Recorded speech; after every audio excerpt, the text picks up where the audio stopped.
although it's not in the sense legally binding as we think of it in the natural sense, it is still a binding agreement. Positive role model, bringing them up the right way. But also, just because they're your children, you still have to respect them. Because if you don't, they'll grow up and not want to respect you, and they won't. Like, it changed, like, drastically. So for me, when I gave my life to Christ, it's some people I had to leave behind in the world. Come on. Because I didn't want to be a part of that world anymore. Don't mean that I didn't love them or I didn't care about them. It's just I couldn't hang around you like that.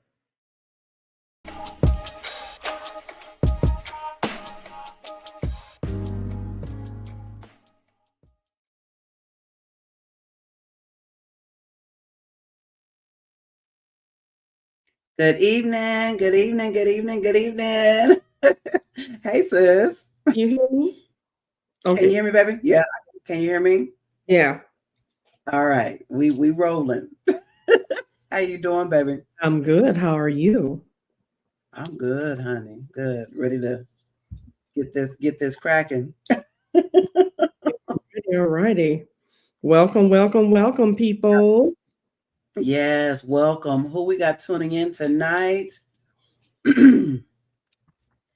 Y'all let us know who's tuning in, where you're tuning in from. That's a good one. So we know where y'all tuning in from. Yes. So me and my sister are excited about tonight. Tonight we're actually beginning we're the Unlimited You Show. We're doing a new thing where we're actually inviting authors in as well to be able to share their stories, their testimonies behind their books, what inspired them, what challenges they may have faced, all the way from Colorado. Hey, bruh. We see you, honey. Thank you for tuning in. Yes, bro, tuning in. Who else we got? Good evening, my beautiful, blessed ladies of the Most High. I know that's right, Mama. Shoot. Hey, Mama Jackie. Yes, Mom. Where you tuning in from? Yeah, we're super excited. I wanted to really bring this forth for authors to come on and share their stories, their testimonies. So the first author that was going to come forth is your one and only true WG, me, Wakisha Greene.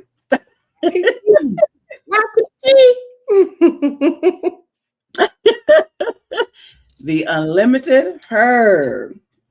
Look, hold on, y'all. So, sis, let me ask you before we get started. She said, "Hey, Wichita, Kansas." Yes. Hey, bruh, I see you. But so since when I told you that we were getting ready to begin this, where we actually invite other authors in as well. You guys know that who don't know, I'm an author, and that's what we're going to be talking about tonight. So my sis will be doing her thing, and I'm just gonna flow, right? But sis, when I first told you about what we were going to be doing, what was your thought about it? Well, first of all, I knew it wasn't going to be you, but then when you say other authors, I was like, oh, okay. So that means I have to read more. So we can ask these questions, right? But I think it's a good platform to give other authors recognitions and get their name out there and talk about what their book is about so other people could be aware, because it's sometimes when you become an author, not a lot of people don't know what you do if you don't have that platform to advertise and promote your work, right? Right. So I think it would be a great platform for them to do that. Yeah, I think so too. And when I was, because I have a part of a strong author community, sis, and this, and they were like, a lot of people were looking for platforms and podcasts where they can come and they can share. And I'm like, Father, is that I have a podcast. I can actually help them and get them on here so they can talk about it as well, and introduce them to our viewers, our listeners, and then go from there. So, and understand this, you guys, authors, it's tough when you're literally you're writing, especially when you're doing like your memoir, book about your life, anything like that. Sometimes, well, most times it can be really, really tough to walk through that journey. You know what I'm saying? And be vulnerable to where you're sharing your testimony. Right. Because I'll tell folks in a minute, I say, you see his glory, but you don't know the story. Exactly. Right. And I had someone reach out to me this week, and they're like, girl, I finished your book and you've been through some things. Yes, I Lord. said, and yes, by the grace of God, have I, and the faithfulness and the love of God, have I been able to, endure and walk through. So that's what we're gonna, talk about tonight. And we just welcome y'all in. And I'll let my sis take it away. All right. We're gonna get started. So, sis, I'm gonna start at the beginning, right? Okay. So, well, not kind of in the beginning, but almost there, right? So, in your Okay. book, you said you had moved to Colorado at 17, right? And you rededicated your life to Yes. Christ. Because at that point, you really understood what it meant for your life and your children's lives. However, at 17, you only had my nephew, right? Right. Okay. Yes, I had Jeremy. So elaborate on that a little bit more. Like what did you understand God was calling you to at 17? Well, sis, the thing about it is, I was raised in the church, raised in the Lord, but I really didn't have a personal relationship with him, right? So of course we went to church and, prayer meeting, Bible study, worship service, choir rehearsal, you name it. We had all that.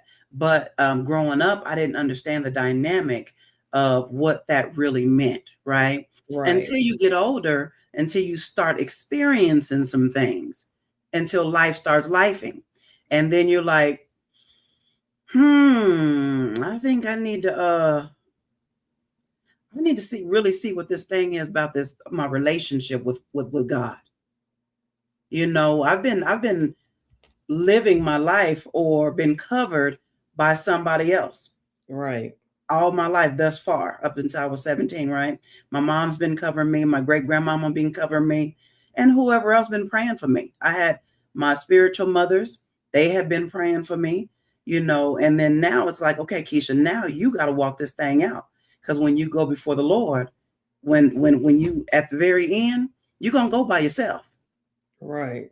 We don't go together, right? And so I was like, okay, now I'm beginning to understand that I need my own personal relationship with God, so I can know how I need to live my life.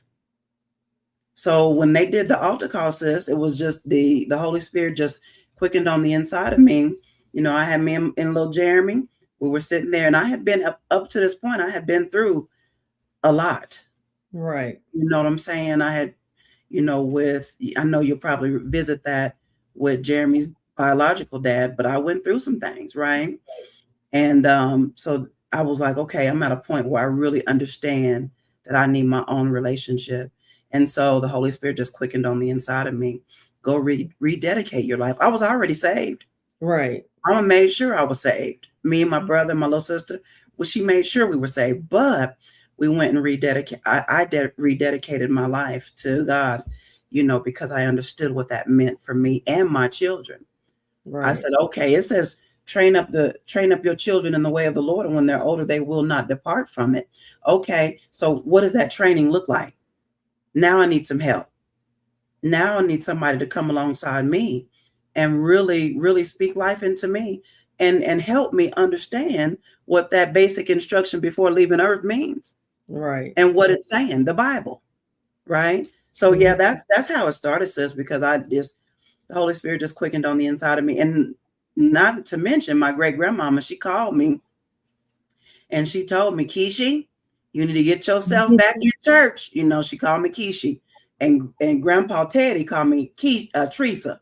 He could never say Keisha, right? And Grandma always called me Kishi. And so she was like, you need to get yourself in church, get back to church. I'm like, Grandma, I just moved here. Dang, give me some time. So we went to Grant Chapel AME Methodist Church in Kansas, in Wichita, Kansas. And so she found our sister church there in Colorado, which was Payne Chapel AME. So that's where I went. I was like, okay, I'm gonna be obedient. I'm gonna go what Grandma told me to go. So I went to Payne, and that's when really my walk began with God. Is at 17 years old, and sis have never walked away, never turned from him. Right. Okay, guys. So I'm gonna be going back and forth. I'm just trying to build a foundation so you guys can know her background in our father, and then we're gonna get to the meat and potatoes. So on November 11th of 2012, in your book, you say everything made perfect sense to you. And then you came into agreement with our father for the plan and purpose he had for your life, right? Mm-hmm. Yeah. So tell us a little bit, what was it that he had for your life at that time, and what made sense to you? Are you referring to when I got ordained as a minister? Yeah. Oh, yes, Lord. November of 2012. Wow, that's been some time ago. Yeah. But that it literally made sense because I was already walking in my purposes, speaking life, encouraging. I was going through ministers in training class. I mean, I went through all that, a couple of times to make sure that he was preparing me. And I actually gave pushback, sis, because I was like, I don't need the title. I don't need that, because I'm already doing what God told me to do. Right. And so the way that it was explained from our apostle is, no, you're just coming in agreement with what our Father has already spoken to you. And so this is what this is. And actually it gives you access into places that you typically can't go into. You can go into the prison if you want to. Right. And speak to women, just different areas that you can go in and minister the gospel, the good news, if you have that. But I came in agreement, and I'm like, okay, Father, okay, whatever you want to do, my answer is yes and amen, right? Right. And so in that, got ordained, and it was literally a process to walk through that, and you really understand, man, and then you look back on some things that has happened in your life thus far, right? And you're like, okay, now confirmation is coming. Why first and foremost, I need to accept who God called me to be, right? Because I've already been walking in it. Now it's just, okay, Father, I just want to flow with you. I want to live in your perfect will. And so from that point on, says, life, everything just began to flow, right. And he just began to use me in such a mighty way because I surrendered myself. Right. At that point. So that's when I got ordained as a minister of the gospel. So and that's when he confirmed that I have chosen you for such a time as this. I have chosen you. I already knew you before I formed you in your womb. The womb of your mother. I knew you and I chose you. So now I just need you to come in agreement and walk it out. And terrified, sis. I didn't know what that was going to look like. Yes. You know what I'm saying? I'm like, Father, really? Okay. Yes. Okay. But I came in agreement and have not looked back, sis. And I will tell you that I can never think of how my life would be if I would have did something different or chosen a different path. Would you have chosen a different path or no? I probably wouldn't have been as connected or serving as much in the church, the body. I mean, in the church building, I probably wouldn't have done that. But then accepting what he has said, and I went into full service mode, and then outside of the church as well, I went into full service mode. So yeah, I probably would have been nonchalant, like, okay, whoever, you put in my presence, Father, I'm gonna speak to them, and that's it. But you needed that push. Yep. Yeah, I got you. Trust me. All right, so we're gonna switch gears a little bit. So in your book, you was talking about you had, you was going to high school, you had different boyfriends and they disappointed you, they cheated or what have you, right? Right. So when you met Jeremy's father, that was your friend's brother. Yes. Okay. So when you met him, what made you think he would be different from all the other guys that you were dating? I think the difference was he was gentle, sis. His speech and how he loved me, how he showed that he loved me, at a young age, love, right? Mm-hmm. Because the other ones were, not saying that they weren't, they weren't good guys or whatever, but they still had issues. He had issues too, but it was just something that just captured my heart with Jeremy's dad. Yeah. And I was just like, he wrote poetry, sis. He was very intellectual. Okay. Let's put it like that. And I think, I love for a man to get into my brain. So that what got you. Yeah. And that's what he locked me in, because I was like, and he's sending me letters, writing me letters, writing poems. I had the letters on my walls, had the poems all on my walls. When he came in, it was, and not to mention he was fine. When I first met him, I was like, oh, and he looked good too. And he's 6 foot something, 6'2", something like that. 6'2", 6'3". So it was just, yeah. And then we just connected in a way. When he came to visit, we finally connected, and just talking to him and understanding, hearing him, I was able to hear his heart, and he was able to hear me. And in that conversation, that's how we began. So that's why I thought he was different than the others. At that time, I didn't feel that he was playing games. Right. I felt that he genuinely loved me. Right. So guys, I'm telling you, I'm asking these questions because we building up to something. All these questions is a building moment, right? So you guys could get a little backdrop, because some of you didn't read the book. Right. But give you some backdrop without exposing everything in the book, right? Right. So sis, so he captured your heart because he was intellectual, and he was gentle, right? So at what point in that relationship have you started seeing red signs? Ooh. I think when he first got out, because when I say when he got out, he was in a juvenile detention center. They would call it YCAT, right? And so he got out and he came home, and I think when he started hanging out more, because when he first got out, it was me, him, his family, my family, boom, that was it, right? And we was having just a wonderful time. But then he got out and he started hanging with the wrong people. He was was he a neighborhood crip? Okay. Now back then, I'm young. I'm not really understanding the dynamic to that at all, right? So he started hanging out, started being in the streets and everything. And then the initial thing that gave me the red flag was when somebody that was looking for him came to me. And at this time, I think I was pregnant. I was pregnant with Jeremy, and they came to me and they were looking for him. And they said, if we can't find him, we'll be back for you. I'm like, hold up, what is this boy doing out in these streets? I'm like, hold up, pump your brakes, hold up. At this time, though, I was already pregnant, and because he started being out more, hanging out with his cousins and then all the neighborhood. So then I was beginning to see some of the shift in him. Yeah. He wasn't as how do I want to say it? He wasn't as loving. And I started to see he started to get mean.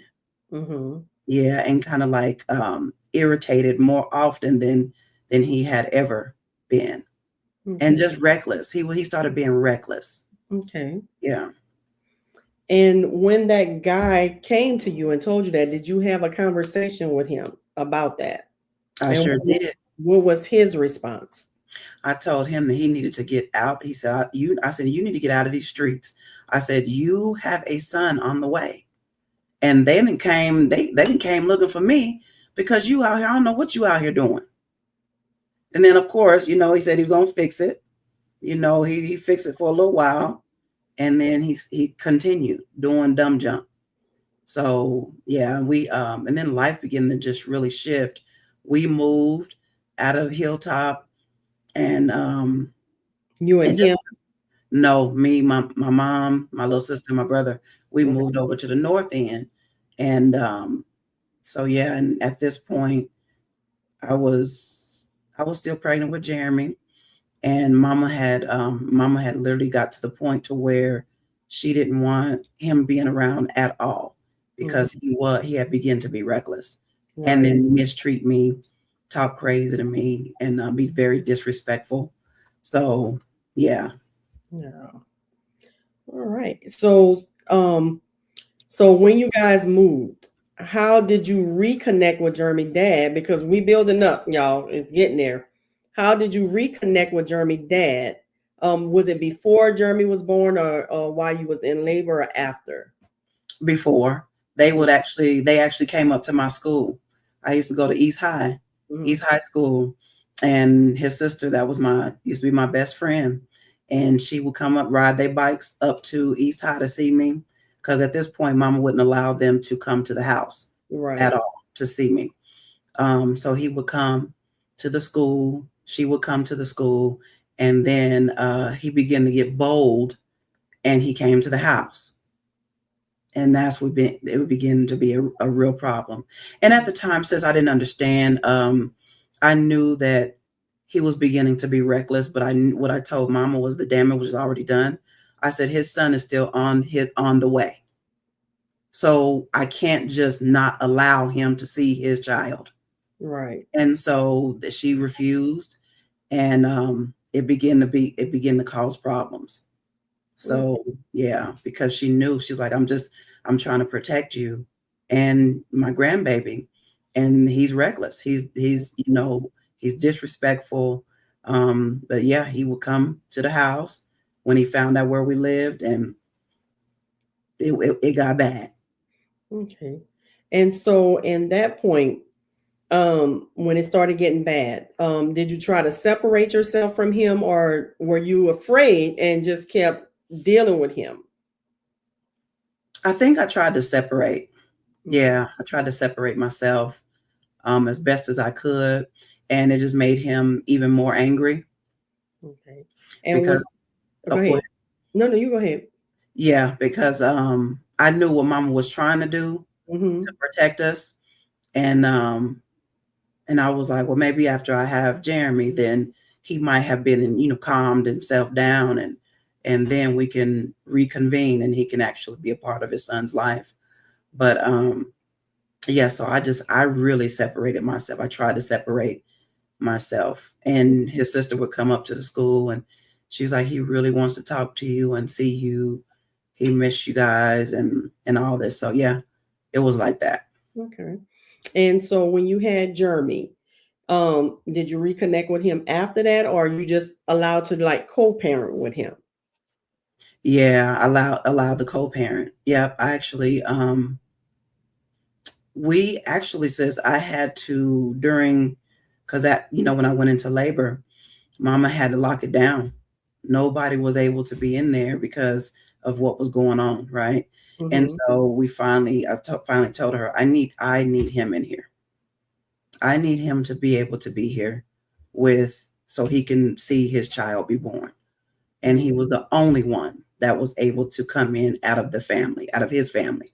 Okay. Right. And so that's when the reconnect happened, not intentionally, but we're giving birth to our son. So I Right. need you. I'm going to allow you to be here.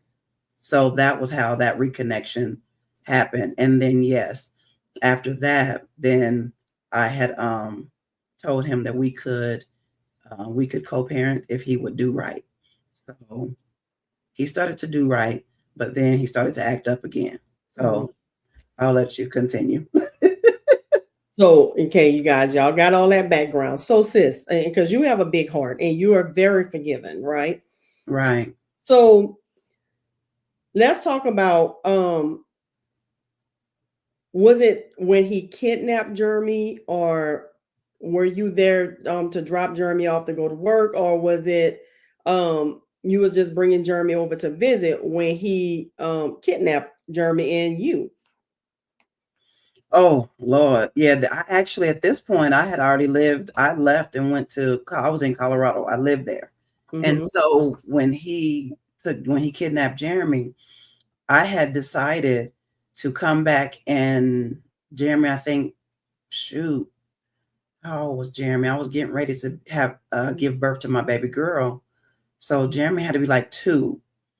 When we went back to Kansas, because each time I would go, I wouldn't tell nobody.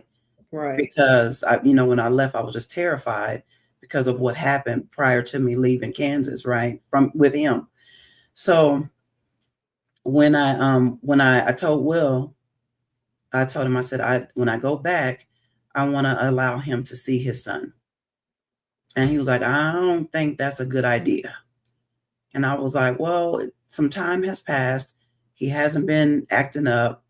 And that's the only reason why he's not able to see him, because he's doing dumb junk, right? And so if he's doing right, then I do want him to still be a part of his son's life. Right. So got in contact. My cousin went with me. We went down to Kansas to visit, and I contacted them, and he was super excited, wanted to see his baby, his family. So they were all there at his house. We went over there and went into the house. They were all, super sweet, loving on Jeremy. And then he took him to the back to change his little boom boom, right? I'm sitting there waiting, sis. I'm like,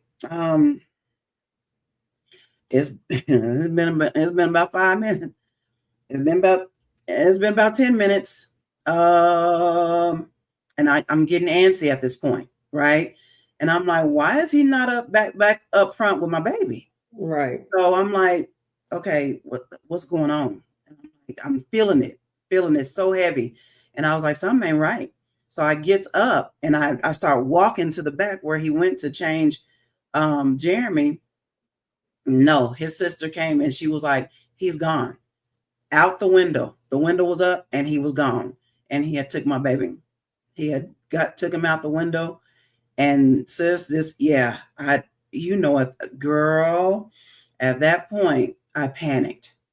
I was like, oh my goodness, he didn't took my baby. And I'm trying to be nice, and allow him to see his son. And he didn't took my baby. And then, they started talking, well, you shouldn't have took him from him and all this and this and that. I said, hold up, pump your brakes. Y'all were sitting in the house when he held that gun to my head. I was getting to that. Yes. I'll go back to that. Okay. So y'all were there. And so how are you going to even form your mouth to say, why did I take him? To protect me and my son. Right. So, okay. Go ahead, sis. Because I went there first before I went there because I wanted them to see why. Now I'm going back. So, okay. Yeah. So tell us about how you got in a position for him to hold the gun to your head and what transpired to have him to do that. Well, at this point, he was, this was before I had left, before I moved to Colorado. And one day I had went over to his house because him and his mom and sister would watch Jeremy while I worked, because I worked in McDonald's and I didn't get off until midnight. And so going over there, and at this point, he had gotten to the point where he was very jealous, and he did not want me around nobody else. He didn't want me to have no friends. Nothing, says. I just need to. At that point, we were together. Okay. Yes. Yep. At that point, we were together, and I would bring him to him, and yeah, he got so angry because he didn't want me hanging out with my friend girl. Nothing. He told me that I needed to be at his house when I'm not working and I'm not home. I needed to be at his house with him and his family. Oh, that was it. And so when I didn't, then it became a problem. mm-hmm. And so one day I had went over there, and I'm like, I just finished getting my hair braided because I was supposed to be over there probably like an hour prior to earlier than what I went over there, the time that I arrived, because it was longer for her to do my hair, to braid it. So she finished. I'm rushing. Oh, let me get Jeremy to his dad. Let me get to work. And so I get there, and it says he just had this look on his face. And I was like, what the heck is wrong with him? He's sitting on the porch waiting on me. So I pulls up, and I'm like, yeah. You know how you can feel something is completely off? Yeah. I was like, something is completely off, and I don't know what it is. So I got out, and I was looking at him. I was like, hey, talking to him or whatever. And he was like, didn't I tell you that you were supposed to have been here at XYZ time? And I was like, well, she had to finish my hair. And I said, I don't have time for this. I'm bringing Jeremy to y'all so I can go to work. I don't know what issue you got going on, but you need to fix it because I got to get out of here. So sis left. I dropped Jeremy. His mom and sister got Jeremy, and he was still sitting on the porch. He ran up to my car, yelling at me, talking crazy. And I'm just like, this dude had lost his dang mind. I'll go to work, and when I get back, he'll be and calm down. You know what I'm saying? So I was like, all right, so I'm driving to work, and I'm like, ooh, that was different. I mean, you could literally see it was demonic in his eyes, sis. They were like black. And I'm like, ooh, something ain't right. And so I went on to work, and I was just praying, sis. And I was like, oh, Father, I said, please fix it before I get off and go to get my baby. Yes. So fast forward, I'm, working, and I got to the job, and I told my friend, I said, girl, he acted a plum fool before I left when I dropped, the baby off. She said, what? She said, you do not need that, girl. That is toxic. Mm-hmm. And you can have friends outside of him and his family, right? And so I was like, tell me about it, girl. I know, because I do. She was really my only friend that I hung out with. Right. Outside of, because we worked together. And so yeah, fast forward, midnight had came. We got off. We got off, and I went back to the house to get Jeremy. He's still sitting in a weird, funny position, girl. So I pulls up, and I was like, I need to get Jeremy. I said, you all right? No, I got something for you. I got something for you. And I was like, what? What? So now you still on this mess. So he's like, take your in the house now. So I'm like, no, give me my baby so I can go. We're standing outside. No, get in the house now. So I was like, okay, let me go in here so I can get my baby. So I go in the house. They're in the room with Jeremy. They barricaded in this room, sis. And I was like, Mom, they already knew. He was already on it because he was already doing whatever he was doing to them. Right. And they're in the room, afraid, terrified of him. And so I'm like, y'all come out and bring me Jeremy. I need to get my son so I can go. Girl, he took my keys out of my hand. He threw them, and they went everywhere. My keys went, because I carry a lot of keys on my key ring, right?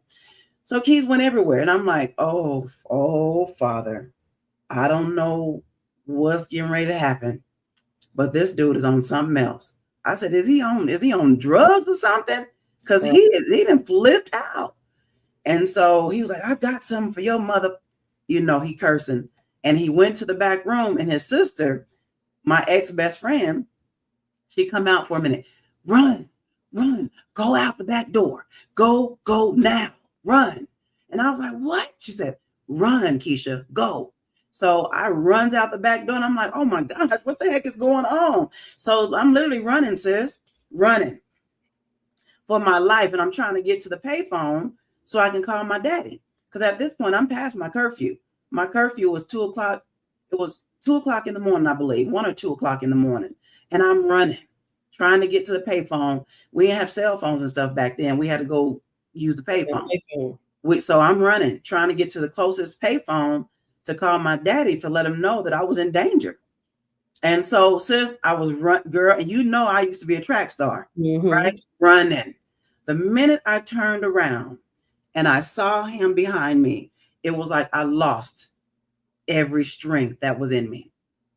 Lost it. And I fell to the ground. And I was like, this dude about to kill me. I literally said that. I was like, he about to hurt me. He about to do something to me. I don't know what it is, but I just felt something wasn't right. Right. And so he came behind me and he hit me. Hit me in the back of my head. Get up. Get up. You think I'm MFing playing with you. And I'm like, oh, I'm praying the whole time now, mind you. I said, Father, please get me out of this. Please get me out of this. So he said, turn around, get up, turn around and go back to the house now. So I turned around, crying, walking back to the house. I'm walking slow. And he's like, hurry up. So sis, when we got to the back of their house, he went on the side of the house and he went and pulled that gun from the side of the house. And I said, this dude got a gun. He about to kill me. So at this point, I'm like, okay, just look, just do what he say do. Because he about to hurt you. Right.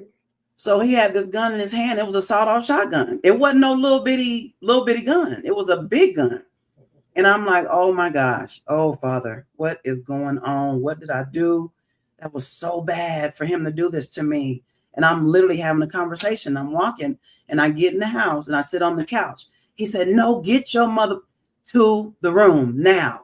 And I was like, no, I'm not going to no room. You're not going to get me in that room so I can't get out and do nothing.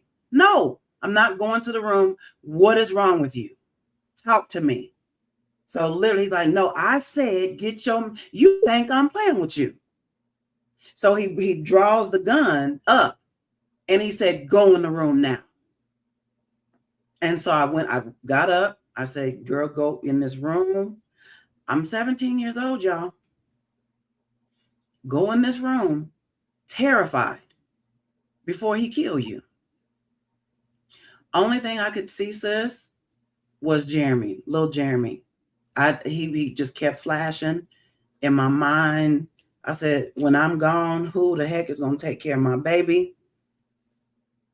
Because he probably getting ready to kill me. And so I got in the room and I sat on the bed and he lowered the gun down and he started talking crazy. Yeah, how would you feel if I went over there and raped your friend? If I effed her and bump him? I mean, it was just nasty stuff that was coming from his mouth. What he was saying. Yeah, you act like you effing her. Are you munching carpet? And then, talking crazy, sis. Yeah. And I'm just like, dude, that is my friend. Why are you so jealous? And he was like, yeah, my family told me that you wasn't fooling with them when I was locked up. And you better than us now. So it was a whole bunch of stuff that he was saying, right? And then when he said that he should go over there and rape her and then kill her, I was like, this dude, you got some issues. So I was like, will you please? So at this point, since I lowered my head and I just went into prayer again. Am I talking to myself? I'm not talking to myself. I didn't say a word. He got quiet. And at this point, he held the gun back up to my head. And he said, I ought to blow your right now. And I'm just like, Father, I need you to get me out of this. I need you to get me out of this, please. If you get me out of this, I will never look back. I will never look back. I will take my son and I will go. I promise you, I will go and I won't look back. And so he had, oof. Take your time, sis.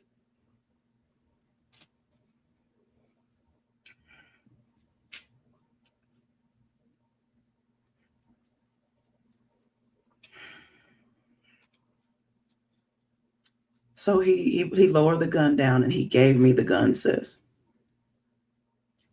He said, you better kill me before I kill you.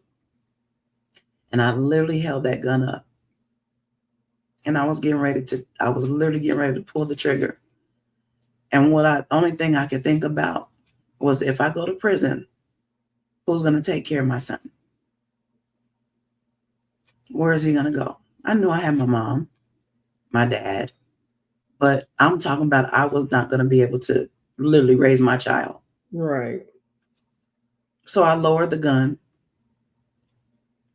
and I put it on the floor, and he didn't pick it back up. He just started talking crazy. He finally got tired. It was late in the morning. And then he finally laid down behind me on the bed, and he was like, lay down now. And I said, I'm not laying down. I'm ready to go. Can you just let me go, please? I said, I won't tell nobody what happened. I just need you to give me my son so I can go home. I know daddy's waiting on me. I know daddy is waiting on me, so I need to go. And he said, no, lay down. So laid down. And of course, he forced me to do something else with him. After that, he went to sleep and I was still up, of course. And then my pager went off, because I had a pager back then, and it was daddy. And so I rose up and I said, I need to go call daddy, because he didn't page me. He's looking for me. And if I don't come home, it's going to be a problem. So he allowed me to leave to go to the payphone and call daddy. And so I got to the payphone and I called daddy, and, crying. And daddy was like, hey, what you doing? He was like, you ain't come home. He was like, you ain't in jail or nothing. I said, no, daddy, I'm not in jail, but it's not good. He was like, well, shoot, you ain't locked up, so you doing all right. I said, no, daddy, it's not good. I said, I was in a bad place. And he was like, well, come on home and tell me what's going on. And so I said, okay. I just wanted to let you know I'm safe and I'll be home. So I went back to get Jeremy. I was adamant, sis, about going to get my baby. I was not leaving without him. So I went and got Jeremy. He finally, before I got back, he put all my keys back, found all of them, and then he gave them to me. And then they came out with Jeremy, and he allowed me to leave. And I said, Father, thank you, because I know you got me out of this. I know you're the one that got me out of it. And so after I left from there, I stopped at Mama's, and I told her what happened. And I talked to her and Grandma, and they both told me, yeah, you need to get out of here. You need to get out of Wichita before somebody winds up dead. And don't tell nobody, just go. So I called my auntie and them in Colorado, and I told them I needed them to come get me. And they came. They came down. They got on the road, probably like an hour after I talked to them, let them know what happened. And I went home, and that's when I told daddy what happened to me. And he went flying out the house, sis. He went to go look for him. And I said, no, daddy, don't go. Daddy, don't go. Daddy, don't go. Something probably going to happen to you. He went, he left. He was gone, sis, for probably, I want to say probably like 2, almost 3 hours. He was gone. By the time he got back, my car was packed up with my stuff. I packed my stuff up, packed Jeremy's stuff up. I was ready to roll when daddy got back. He was like, whoa, whoa, whoa, whoa, whoa. Where are you doing? I said, I'm leaving. I got to get out of here before someone winds up hurt, Daddy. No, I don't want you to go, though. I need to go. He's going to come looking for me because I'm not going back. His family will come looking for me, and I'm not going back. So I told Mama, Grandma, my daddy, my auntie, and my uncle. They made it there in probably like 6 hours. It didn't take no time. They got there. My car was already loaded up, and they took me to a hotel. And from that hotel, she said, don't call nobody. Don't do nothing. We're out of here in the morning. So that first thing, that next morning, we were gone, sis. And that's when I left Wichita, going to Colorado. Good. And see, this is why I build it up for you guys, because I read the book and I know how traumatic that was. Right. So we're going to shift gears a little bit.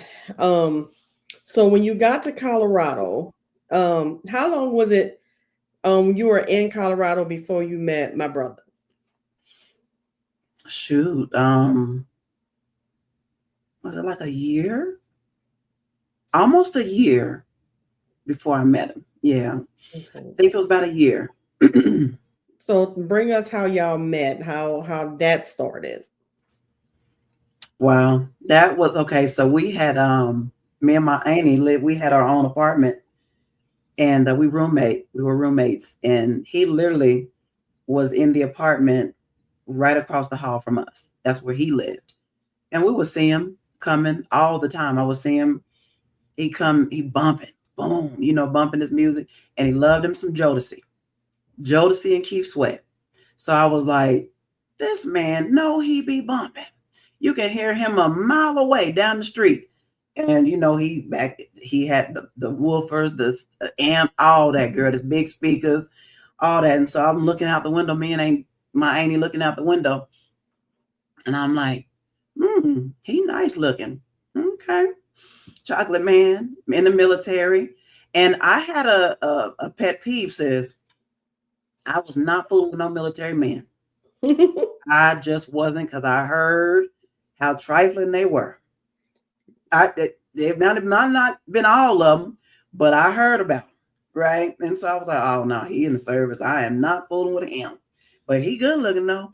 And so I just kind of brushed it off. So every time we would literally see him, and Jeremy would literally run up to him. And he'd wrap his arms around us, because Jeremy was about 10 months or so at this time. So yeah, he wasn't even one. So he had wrapped his arms around his leg, and he was like, oh, hey, little man. He was like, hey. And Jeremy just like locked onto him. And I'm like, boy, you don't be talking to dang strangers like that. I said, sorry about that. And he was like, it's all right. I know you did that. I was like, I didn't do nothing. That's my baby. That's all him. And so we in passing, and he was, we're speaking to each other and everything. And he looking, I'm looking, and I'm like, let me get up out of here. So I get Jeremy, and then we go on about our business. And then one day he had left a little note on my car, because I had my name on my car. I had a little Cavalier back then. And I had my name on my car. So that's how he knew my name. And he left a note on there. Hey, Keisha, I know you seen me and seen me looking at you or whatever. He was like, if you want to talk, then here's my number. And then he put his name and his phone number, right? So it took me probably like a day or two to call him. And I was like, let me call this man and talk to him. Because I didn't want to look like I was thirsty, sis. You know what I'm saying? Like, right. I ain't fooling with him like that, right? So like, I'm gonna wait, give him a little time, and then I'll hit him up. So I finally hit him up, and then an old man answered the phone. He said, yeah, hello. I was like, I'm looking for Will, and he was like, ain't no Will at this phone number. And I was like, oh, so sorry, sir. Hung up the phone. I am so sorry, sir. So I hung up the phone real quick, like this. Well, he didn't gave me the wrong dang number, right? So I saw him come in later on that evening, and I was like, I called that number you left on my car, and it was obviously the wrong number. He was like, "What? Oh, my bad. What phone number did I put on there?" And I showed him the little card, his little note, and he was like, "Oh, I got one number wrong." And then he corrected it, and he was like, "I apologize." I was, yeah, some man talking about, we'll live here. I'm like, oh, we both started cracking up. I said, "So you ain't even been more right." Mm-mm. And so I called him, and that's when we started talking. Yep, getting to know one another and all that good stuff. But that's how we met. Okay. Yeah. All right. See, we get into the good stuff, y'all. Good stuff. Traumatic, good, right? Right. So when y'all started talking, getting to know each other, how long was it before y'all really started dating? I think it was probably a few months, sis, because we was talking and getting to know one another. And I know my birthday was coming up. I was getting ready to turn 18. And some net in here. But I was getting ready to turn 18 years old, and in talking to him and all of that, he was like, "I got something for you for your birthday." And I'm like, "Oh, okay, thank you." So we went on after I got off from work. He had we had went up to he had took me to Palmer Park. Palmer Park, where you can go up to you can see the top of you can see Colorado Springs, the lights and everything at night. And he said, "I got something for you. I want to take you somewhere." And I'm like, "Okay, that's fine." So he came and got me. We went up there, and we literally sat and talked for a little while. He gave me my birthday gift. My birthday gift was some green, black and green Reeboks. Okay. High tops, right? Girl, I had them high tops up until about probably like 3 years ago. Oh. Still all that time, but I never wore them. But I used to wear them, here and there, but they were still in good shape. I was like, "Well, I still got these dang green and black high tops that Mr. Greene gave me, our first date." But yeah, so we went there, and then afterwards we went and watched a movie, called a movie. And then after that, we went back to, he took me home, and that's when we literally established that we were together when we were up at Garden of the Gods. He asked me to be with him. Be his lady. Be his lady, yeah. So let's talk about the engagement and the wedding. Lord. The first one, not the second one. The first one. So the first one, all right. So the first one, I don't think it was really an engagement. It was the first one was when because he had left to go to Cuba. Because he was on an assignment. He had to go to Cuba, and when we were talking and we were writing letters and everything, and from there, and that's when he told me he wanted me to be his wife. So when he got back, we was gonna look for rings, and then we were gonna go from there. So I was like, okay. So of course, he was like, "Yeah, I want you to be my wife." And when he got back, we went and looked for rings. He got me an engagement ring, and we were engaged. That was that. So yeah. All righty. So y'all got married, right? Yeah. And y'all moved out the apartment. Yeah, actually, we didn't get married until probably 3 years later, sis. Oh, okay. In So between it was an engagement. it wasn't no official, where he proposing or whatever. It was an engagement though. But yeah, we were engaged, and in the middle of being engaged, that's when I just give you guys a backdrop of why I left to go to Kansas, because we were engaged, but then I found out that he was still fooling with his first daughter's mother. So it was a bunch of in between that happened. And we were living together and everything. And I left. I told him we moved up to Gunnison so he could go to school. I could go to school. Ended up, he went to school. He went back to college for football. So in the midst of all this happening, me finding out that he was still fooling with his daughter's mother and a whole bunch of stuff had transpired, my dad came to Colorado to get me. Put my car on the trailer. We drove left. So at this point, I went back to Kansas. I went with my mama. And bro said, "What a story, sis." Yeah, bro. You got to read the book, babe. I read the book, so it'll go into more meat. Right. But so yeah, I left. Stopped in Colorado to see my cousin P first to tell her I was leaving. They were so upset. I didn't tell anybody. I gave him a few months to make it right. He refused to make it right, so I left and I went back to Kansas. And he said I started reading last week. All right, bro. But so yeah, I left and went back, and in the midst of all that, now I'm back in Kansas with my mom. Didn't want to be, because I didn't want to be back in Wichita, right? I just didn't want to go there at all, and so got back with her. I was living my life, trying to find employment, sis. Now at this point, I had already had baby girl. It was me, Andrea, and Jeremy at this point when I went back to Kansas. And so now I'm like, okay, I have 2 children. I'm raising them by myself. Now I have to find employment so we can survive. Right. And so I went on a hunt.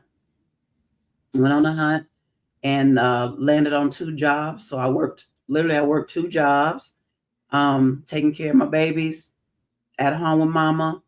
And then one day, one of my cousins was at mama's house when I got home from work. I worked at Office Depot, and then at night I worked at UPS. Mm-hmm. So I did both of those jobs, right? And then got home from UPS. I was beat, sis, and I was like, okay. So they took the kids. Mama and my cousin took the kids. And they were like, just get some rest. Just rest. We're going to take them for just a little bit. And then we'll be back. I said, okay. Sorry, y'all. It was a gnat. I can't do gnats. But so I sat there and I was like, man, ain't no kids in the house. Mom ain't in the house. My cousin gone. I said, oh, thank you, Lord. So I'm sitting there on the chair just relaxing, and I hear a knock on the door, and I'm like, who the heck is this at the door? Mama got her key. Why is she knocking? Right. Girl, it was Willie Greene. Oh, he come to get his wife. I said, no, you didn't. What do you want? Well, I wanted to come. I wanted to come and talk to you, and I wanted to come and be with my family. I miss my family. I said, no, you don't. No, you don't. Because you would have fixed it before I left. What do you want? Girl, his friend brought him with all of his stuff and left. Oh. He was gone. I said, sir, I didn't say it was okay for you to come and stay. He was like, well, Mama already told me that I can come and stay. So Mom hoodwinked you, took the key. Yes. She Mama. That's true. You did that, didn't you? So she said, he was like, Mom already said that I could come and I can stay. And I was like, no, you're not finna do this to me again. Absolutely not. I said, at this point, since I think we were engaged for, it was like 3 years, had went by, and we went through all that stuff. And then when he came back, I let him stay, of course. Lord. Talk back to you, girl. Yeah, so I was like, all right. So we got to talking, he's back. He's working. I'm working, taking care of the family and preparing so we can move and get our own place. And then he once again, he was like, I still want you to be my wife. And so this, you guys will, it'll do something to you. So I was super excited. I was like, okay, he finally doing right. And we getting ready to get married and all this. And then he changes his mind on me. He said, no, I think we need to wait. I said, no. See, now you're playing mind games. You're playing games with me. You're playing games. I got mad. I told mama. I called his mama. I told her. I said, your son then came and he said he wanted his family back and talking about he wanted us to get married. But now didn't change his mind. He want to wait. And she was like, oh, baby, let me talk to him. So she talked to him. And he, was getting cold feet or whatever. He was afraid. And so she told him basically, stop playing games with this girl.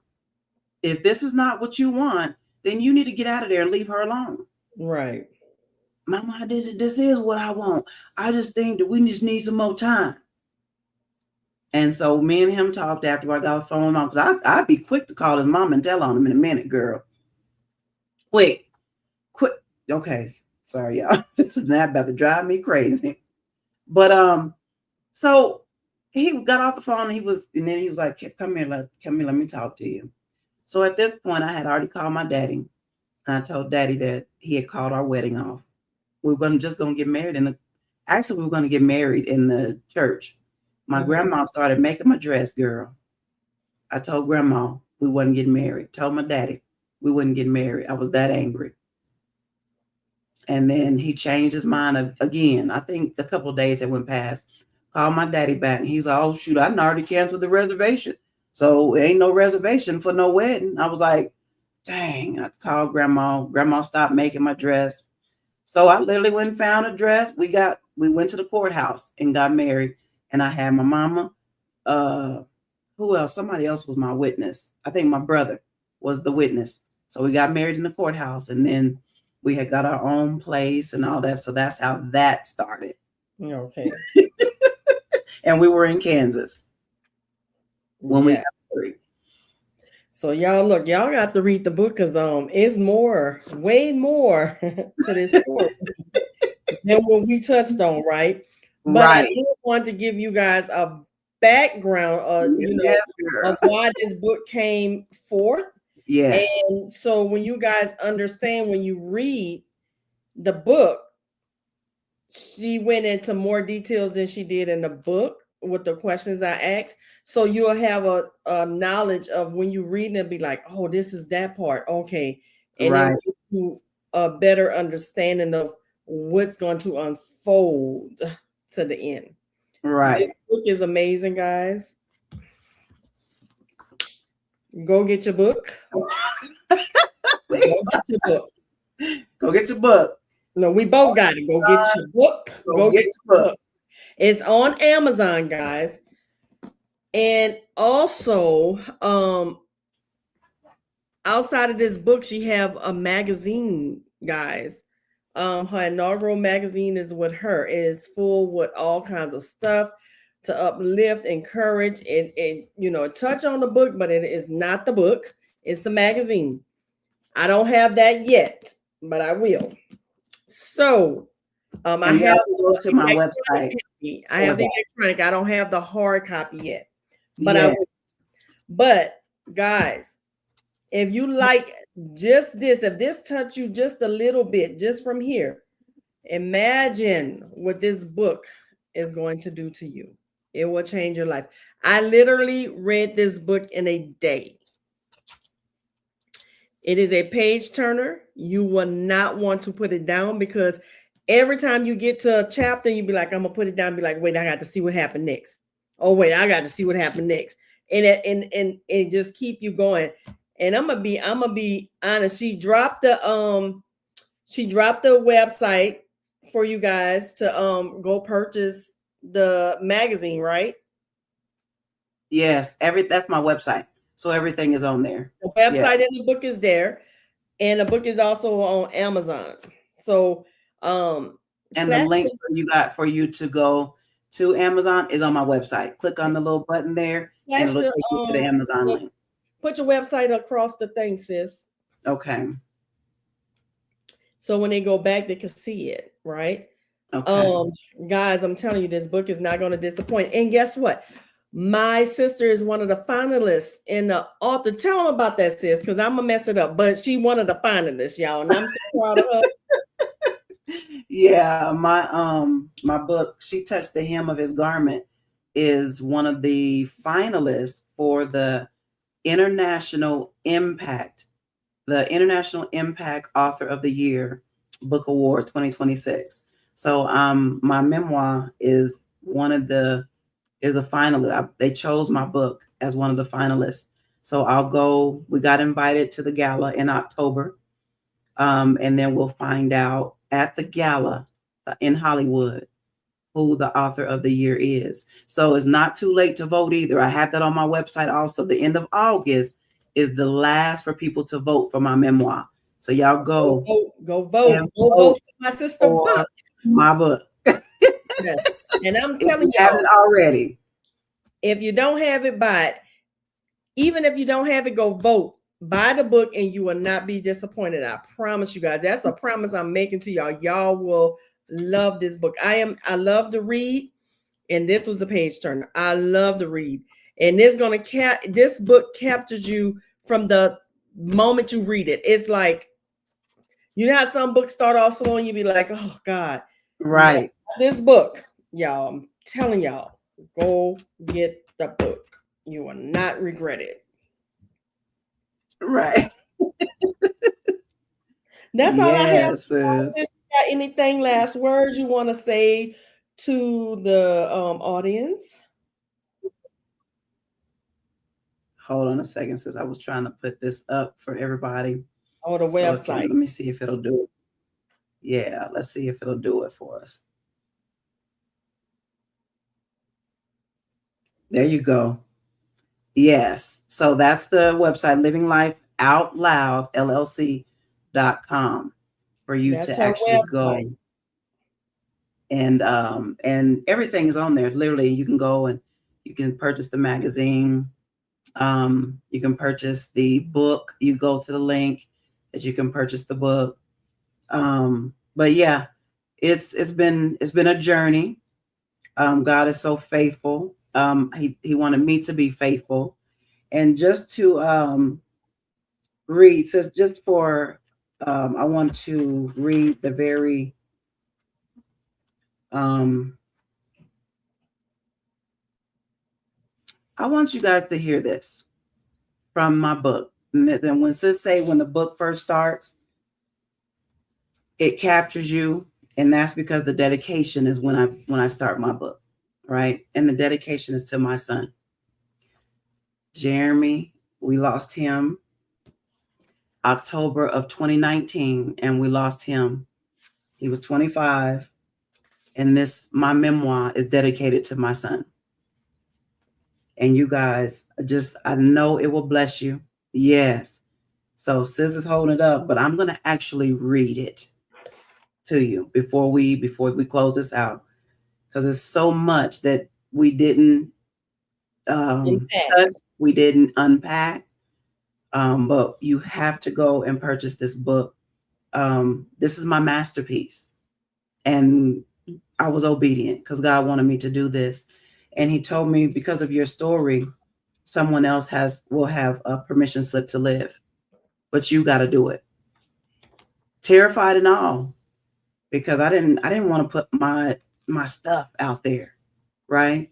But I knew I needed to help somebody else get to the other side of what they had endured. Today, you guys, going through all of that, me and my ex-husband are now husband and wife again after being divorced for 14 years. Yeah, okay. So she gonna caveat on that. But let me just read this to you guys. I pray you guys go and get the book. But if you do not, let me read this dedication to you. Gone but never forgotten, Jeremy Lee Fanning Jr., and his label was 100 Music, LLC.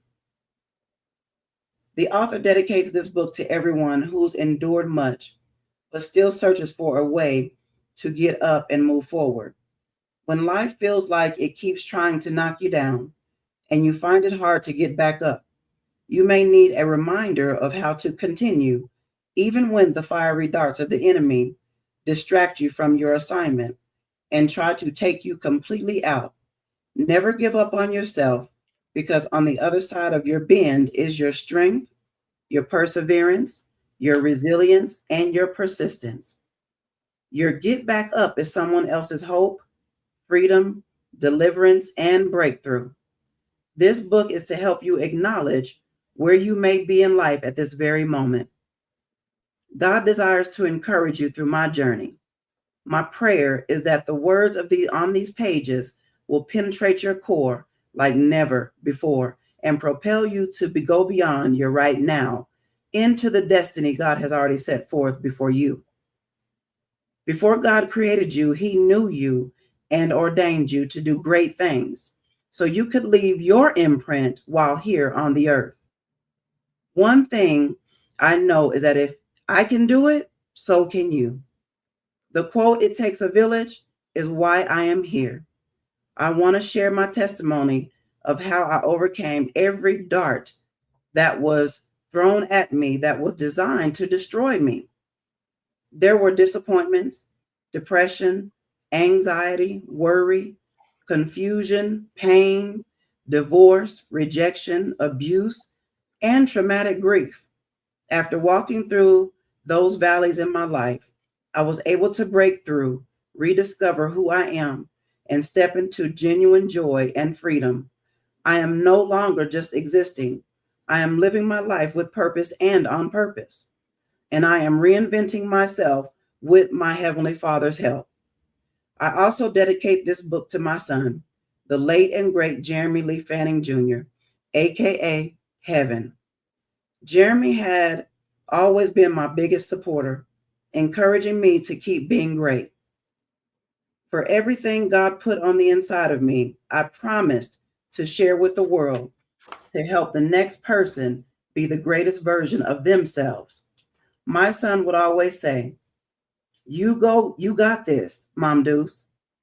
Fix your crown and go and change the world, and always keep it 100. That is my dedication. When you first start the book, and that's what Sis was saying, when you first start the book, we go in hot.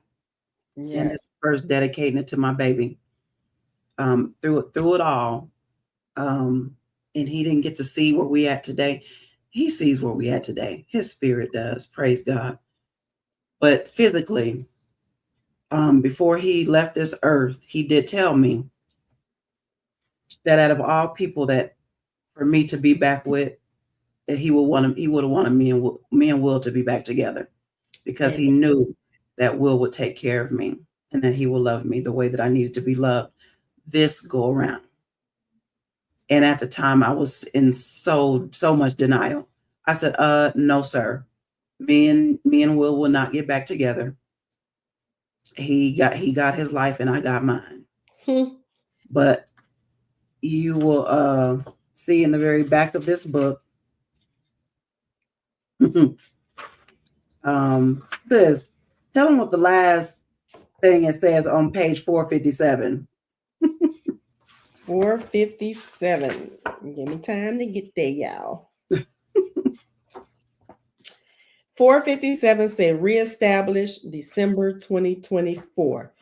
And I'm going to show y'all the picture, right? That is her and my brother Will's wedding picture. They got back together. They remarried December 2024. And let me tell y'all, that journey she went through, all the heartaches, all the disappointments, came out on the other side victorious, happy, free, and she know who she is and who she is. She's here on purpose and for a purpose. And I could tell y'all this, and I'm a witness to this relationship. It is beautiful. It is God ordained. And my sister be glowing and smiling. I have never seen her so happy. But that's what I was going to touch on at the end. So when you guys read all, this is why she says, she touched the hem of his garment, it's time to stop bleeding, because all the stuff that she went through, she reached for our Father's hem, and she stopped bleeding, and now she found joy, right? So it's symbolic to the woman with the issue of blood, because all the stuff my sister went through, and she's a strong woman, because some people would have folded, Right. some people would have gave up, but because she knew who her father was, she knew he had her, and she didn't give up, because she knew just as much love as she give out, God had someone to love her back. Right. She was in denial about who that somebody was, because I told her they were going to get back together, but she told me no. But Yeah. I said, okay, let's see what our Father say. And that's what our Father said. And he's much better. They had that time to separate. And like I told her, God separated them for that time so he could work on my brother and he could work on my sister. So when they come back together, it's not the same Will and Keisha. They're Right. different, and it's better. So if you out there and you're going through some stuff, don't give up on love. God has someone there for you. Okay. You have to keep believing, keep praying, and just believe on what the Father says, and your soulmate gonna be there. You may be going through an abusive relationship right now, thinking you damaged goods. Read this book, because my sister is not damaged good. Look at her. Come on. Look at her. That's Y'all. right. She's been through hell and back. Look at the glow on her face. Don't tell me what my Father can't do. So in your trying times, you may be going through abuse, addiction, whatever you're going through, give it to our Father. He will see you through. Come on. That's all I got for y'all, because y'all about to start making me preaching here. Yeah. That's all I got. Touch the hem of his garment, right? And he just had to remind me, sis, that you've been touching my garment your whole life. Yes. So you are already healed. And Mom, I'm so proud of her too. I Thank you, Mama. I was just gonna say thank you, Mama. Yeah. Thank you, sis. Yes. And what she say? Yes, yes, yes. She touched it. Yeah, Yes. I touch it every single day. So yeah, and that's a part of my ministry, and to encourage and to build up and to help you heal, to encourage you to break forth and break forth into the plan and purpose that God has for you, and to restore you back to him so that he can restore you back to your original plan and purpose as well. Lord. Yeah. So God is faithful and he's so good. Thank you, sis. You had me tearing up, girl, but yeah, it will bless you. And it's pretty thick, but it's my life up until almost 2 years ago. And the story still ain't finished being written. Just to let you know. Continued. Yes. Anything, sister, you want to open it up really quick? Does anybody have any questions? Who was on here comments? listening? Any comments? Any questions? The floor is yours. So get the typing. We're gonna give you time to type whatever you want to ask the author. Yes. Or whatever comment you have for the author. We will gladly accept that. So go ahead on and type. Right.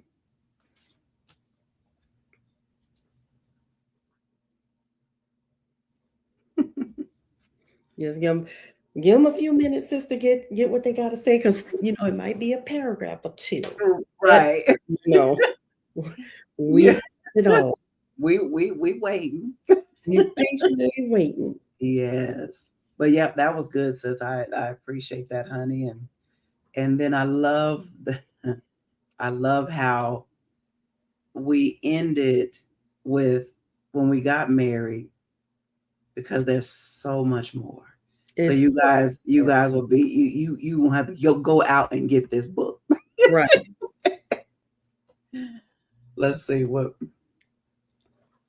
I got a little clarity from this, and thanks for sharing, my sis.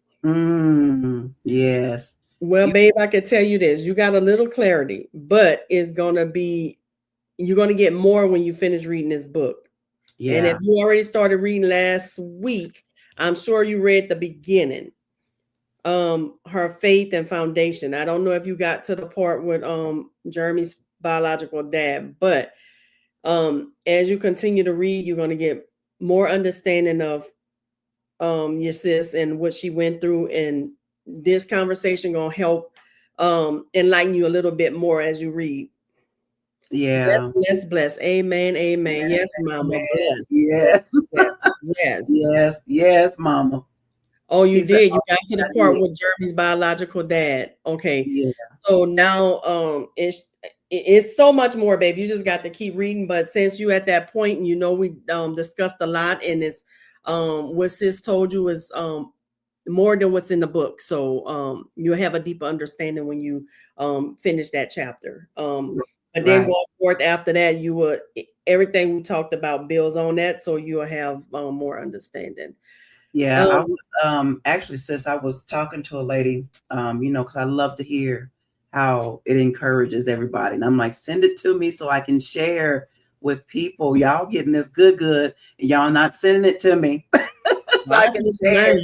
I know you get you share.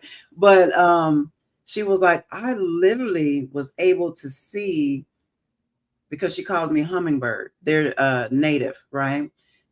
I said, well, you'll be able to understand how this hummingbird came forth, right? And so she said she literally was reading my book. She finished it in 2 days too, sis. Well, I finished in a day, not two. And yeah, she finished in 2 days. But she said that she could literally see the progression. She said the way you set your book up, the progression from when you were a little girl all the way up to now was amazing.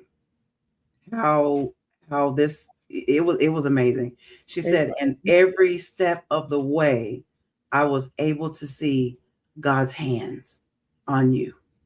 He was there with you the whole time. The whole time. I said the whole time. Yep. From since she was born. Before she was born, God was with her.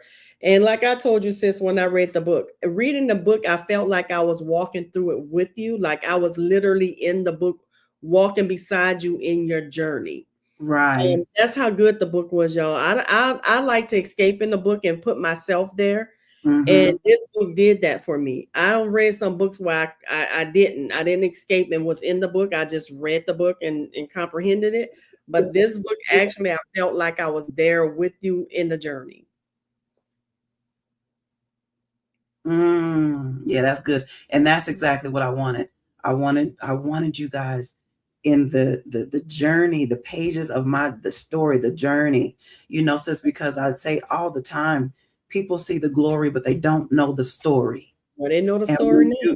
Right. When you're able to walk through that and you're in that story with me, in my life journey with me, then it's like, OMG.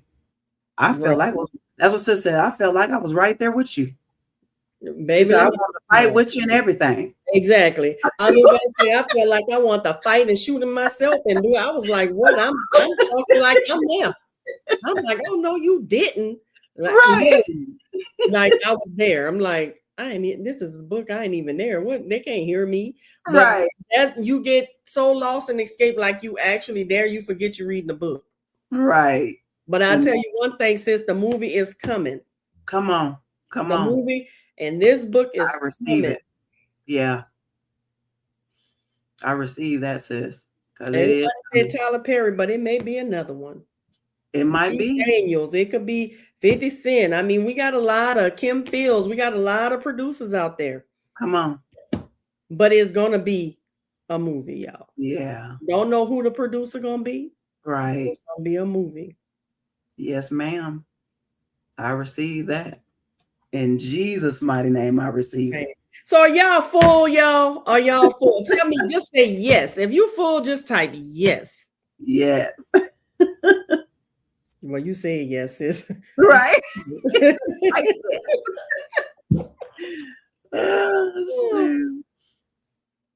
I just pray and bless y'all. What little bit you have heard, if you have not been able to glean from the pages of the chapters of my life. But trust me, you will. And if there's things that you're going through or that that somebody else is going through, one of my good friends, I used to work with him. He purchased 5 or 6 of my books and he literally gave them to some people that were in need. And he said, sis, I gave them your book. He said, because I read it and it will change the trajectory of their lives as well. So he purchased the book and he sent it to them. Amen. And they begin to read. And I'm like, that's what God wants. Amen. He wants people to read and to glean from that. Because in my book, you guys, there's in several places, I leave notes in there. Yes. There's encouraging notes to encourage you, to build you up, and to remind you of, things that I might have endured. You do better. When you do better, you do better, right? Mm-hmm. So there's all through the book, I'm encouraging you as well. I have a few of my poems in the book as well. So it's a lot in there that it will bless you. Mom says she's full, but I can tell y'all that I'm gonna piggyback on this, and then we're gonna let y'all go for real. Yes. Yes. He bought 5 books. Let me tell y'all something. I had my birthday party in May. My sister blessed one of the guests with the book. In doing so, blessing one of the guests, the other guests purchased book because they read just the back of the book. This. Yeah. And it was like, oh, how I get a book? How can I purchase this? And they purchased it right then and there. Just reading the back of the book encouraged them that much. They bought the book. Yes. That's just telling y'all how good this book is, okay? So with that being said, I love you all. We do love y'all. We appreciate y'all tuning in every time we log on. Yes. Very grateful and humble for each and every one of y'all. Yes. Thank y'all. Yes. And we love you. Until next time. Bye. Later.